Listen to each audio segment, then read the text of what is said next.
Alright, a quick update on this double bubble windshield I got on here. I took it out on the highway and I like it a lot.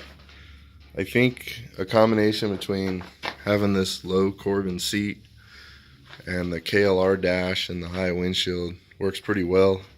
I'm about 6 foot tall and it seems to block almost all the wind now, whereas before it was hitting me kind of in my face.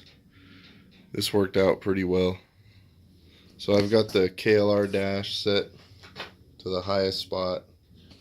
Then I've got the zero gravity windshield and this Corbin low seat. And not that it really matters too much, but I've also got the lower brackets for the pegs. And this is working pretty well right here. Also, another thing I noticed is now I got a cool little place to put my gloves when I stop. That was pretty handy. I couldn't do that with the stock windshield.